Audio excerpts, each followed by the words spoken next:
कमल और सरिता के बीच हुई छोटी सी लड़ाई खत्म तो हो गई थी, लेकिन दोनों के मन में कहीं न कहीं वही बातें अब भी चल रही थीं। उस रात कुछ ऐसा हुआ जो उनके जीवन को हमेशा के लिए बदलने वाला था। सैकड़ों किलोमीटर दूर होने के बावजूद दोनों ने एक ही सपना देखना शुरू किया। चारों तरफ सफेद बर्फ से ढका दिव्य कैलाश पर्वत था और वातावरण में डमरू की मधुर ध्वनि गूंज रही थी। भगवान शिव ध्यान में बैठे थे और माता पार्वती शांत मुस्कान के साथ सब देख रही थीं। तभी दो दिव्य गण सामने आए और आपस में बहस करने लगे, बिल्कुल वैसे ही जैसे कुछ दिन पहले कमल और सरिता। प्रेम में अहंकार आ जाए तो दूरी बढ़ने लगती है। रिश्ते शब्दों से नहीं, धैर्य और त्याग से बचते हैं।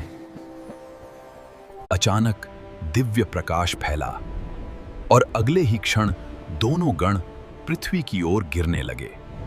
अब वही दोनों गण धरती पर मनुष्य रूप में जन्म ले चुके थे। एक गरीब किसान थी कमल और एक सरल स्वभाव वाली लड़की थी सरिता। सपने में उन्होंने अपने जीवन की झलकियां देखी, छोटी छोटी बातों पर लड़ाई और फिर एक दूसरे को मनाना। मुश्किल समय आया, लेकिन दोनों ने एक दूसरे का साथ कभी नहीं छोड़ा। और फिर आए वो पल जब उनका छोटा सा परिवार ही उनकी सबसे बड़ी खुशी बन गया।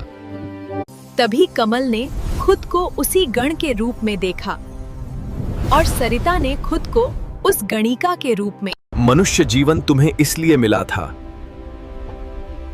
ताकि प्रेम का असली अर्थ समझ सको। जहां प्रेम, धैर्य और विश्वास होता है, वहीं सच्चा कैलाश बसता है। अचानक दोनों की आंख खुल गई। रात के ठीक 3 बजे थे। तभी सरिता का फोन बजा। कमल धीमे स्वर में बोला, सरिता, क्या तुमने भी वही सपना देखा? सरिता हैरान रह गई और बोली, कैलाश, भगवान शिव और वो। तभी अचानक उनके आसपास मंदिर की घंटियों जैसी दिव्य ध्वनि गूंजने लगी।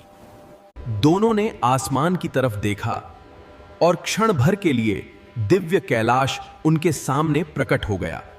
भगवान शिव और माता पार्वती मुस्कुरा रहे थे, मानो कह रहे हों, प्रेम ही सबसे बड़ा तप है।